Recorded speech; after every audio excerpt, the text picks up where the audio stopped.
Il faut se faire suffisamment confiance pour savoir qu'on peut trouver un autre job. On n'a pas à subir les choses. Regardez ce qui se passe en Afghanistan en ce moment pour les femmes. Enfin, je fais un grand écart, mais il y a des choses qui se passent dans le monde qui sont dingues, quoi.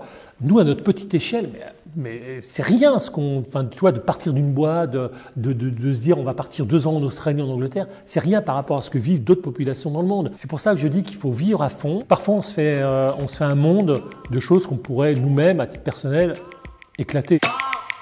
Bonjour, je m'appelle Laurent, j'ai travaillé une grosse vingtaine d'années dans des groupes de presse et aujourd'hui je suis le directeur d'une fondation Hôpital Foch. J'ai 61 ans, j'ai vécu dans une famille, tout ce qu'il y a de plus classique, dans Paris. Quand tu as des frères, des sœurs, tu vis un peu en groupe. Quand tu es fils unique, et ça a été mon cas, les moyens de t'échapper, ils ne sont pas si nombreux que ça.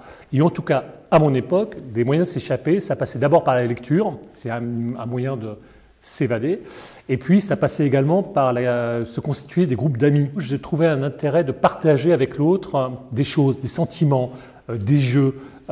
Cette notion de partage, d'intérêt de l'autre, c'est ce qui me constitue. C'est un peu dans mon ADN. Quand j'étais gamin, je voulais vraiment plutôt aller vers de l'ouverture, faire des voyages. On est dans une société aujourd'hui, je trouve, qui est parfois trop clivée et que le fait de voyager, ça permet de mieux comprendre l'autre, de mieux l'accepter, de mieux l'aider parfois. Donc à la fin de mes études, j'ai décidé de faire un tour du monde de 18 mois. Je me suis dit que lorsque j'allais commencer à travailler, me libérer 1 an ou 1 an et demi, ça allait être quand même très très compliqué. Et donc je me suis dit que c'était le moment ou jamais de me lancer. C'était vraiment une vraie aventure. D'un strict point de vue professionnel, ça m'a permis d'abord de mieux gérer le stress en entreprise, de mieux gérer les conflits entre personnes, d'avoir ce recul nécessaire pour pouvoir mieux s'adapter à des situations qui sont parfois difficiles. Dès que je suis rentré de voyage, j'ai commencé à travailler. C'est les années 80. C'était l'époque où la pub était un peu déliée et j'ai commencé mon job dans la presse. Je vendais de la pub pour des magazines. Moi, j'avais pas d'ambition forcément à avoir une direction pub ou de faire du management. Ça s'est fait de manière complètement naturelle. Ça m'a permis à la fois de rencontrer des journalistes, des annonceurs, de continuer à avoir des échanges avec toute une population au niveau du travail qui m'a évidemment fait grandir. J'avais une map monde et je me disais tiens, où j'aimerais bien aller en voyage. Et je cochais en fait des pays que je n'avais pas encore découverts. J'en parlais à la personne qui organisait les voyages et elle m'organisait pour les annonceurs ou les agences de pub des voyages dans des destinations de rêve. C'était des conditions dingues. Avec des moyens aussi financiers qui étaient hors normes et qui nous permettaient vraiment de faire plaisir aux personnes qu'on invitait et de se faire également plaisir. Dans l'équipe avec laquelle je travaillais, on a une jeune femme de 35 ans qui a eu une leucémie assez foudroyante. Elle est malheureusement décédée et ça a un peu frappé parce que finalement une équipe dans n'importe quelle structure, on y passe presque plus de temps que sa famille. Donc on côtoie les gens de manière régulière et on s'attache évidemment aux gens. Et nous à l'époque on avait le même âge, on avait 35, 36 ans, on s'est dit mais c'est quand même dingue que ça puisse arriver, quoi. Qu'est-ce qu'on peut faire pour pouvoir mieux faire connaître cette maladie et pouvoir peut-être soulager des personnes qui ont cette maladie? Alors le fait est que la leucémie, il faut énormément de dons de plaquettes, c'est un élément du sang, du don de moelle osseuse. Et je me suis dit que ça serait bien de pouvoir mener une campagne de sensibilisation de don de plaquettes. Alors ce que j'ai fait, c'est que j'ai appelé à l'époque l'établissement français du sang en disant voilà, moi je suis en capacité de pouvoir faire une campagne de sensibilisation au don de plaquettes grâce à mon réseau dans les médias. Ils m'ont dit ok, donc j'ai eu énormément de groupes de presse qui ont été ok pour passer une annonce de sensibilisation. Ça m'a fait d'autant plus prendre goût à l'associatif que j'ai décidé 10 ans après de m'engager à titre de salarié dans une grosse association, la FM Téléthon. C'est pas un calcul financier rentable.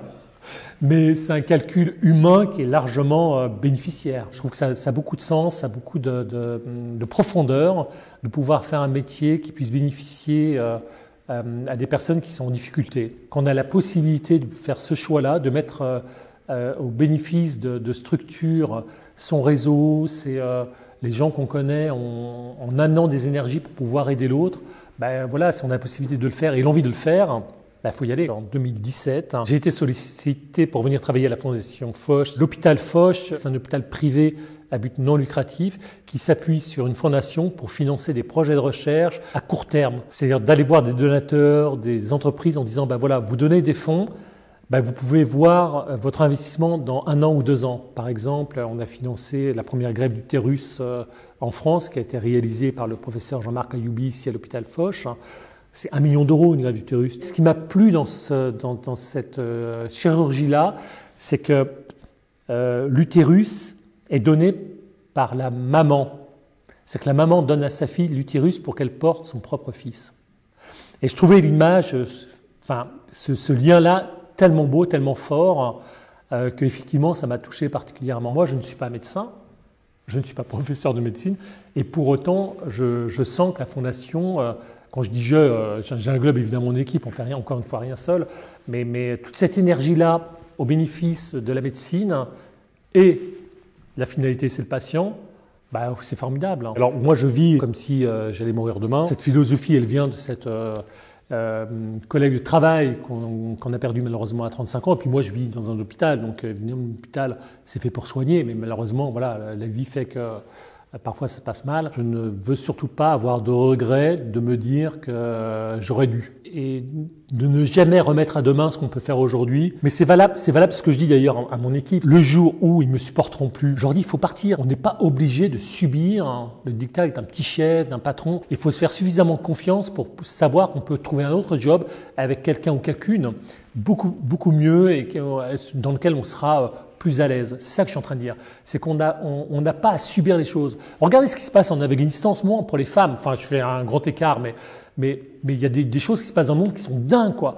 Nous, à notre petite échelle, mais c'est rien de partir d'une boîte, de se dire on va partir 2 ans en Australie, en Angleterre, c'est rien par rapport à ce que vivent d'autres populations dans le monde. Il faut toujours remettre ça à cette échelle-là. C'est pour ça que je dis qu'il faut vivre à fond. On a la chance de vivre en France, en Europe, dans des conditions qui sont quand même très agréables, et que parfois on se fait un monde de choses qu'on pourrait nous-mêmes, à titre personnel, éclater, c'est-à-dire se dire ça va quoi, au revoir. L'idée de se dire que tu as des personnes qui sont pendant 8 heures par jour derrière leur écran ou à regarder les mouches voler, mais ça me fait énormément de peine. Je me dis mais tout ce temps passé de vie pour rien, c'est l'horreur, c'est une vie d'horreur.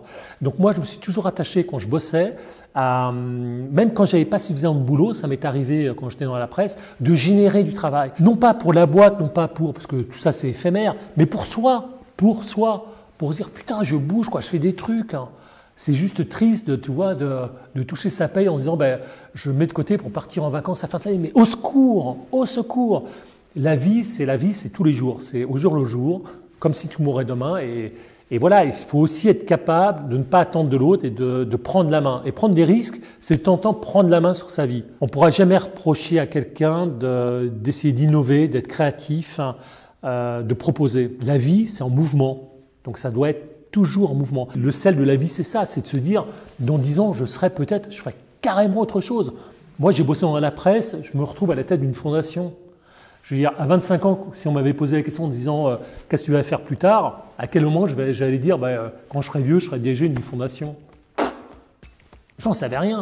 Et heureusement, et la vie, elle est vachement bien là-dessus. C'est pas une question de caractère, il faut quand même vivre à fond les choses. Il ne faut pas faire les choses à moitié. Ça, c'est ce que je pense.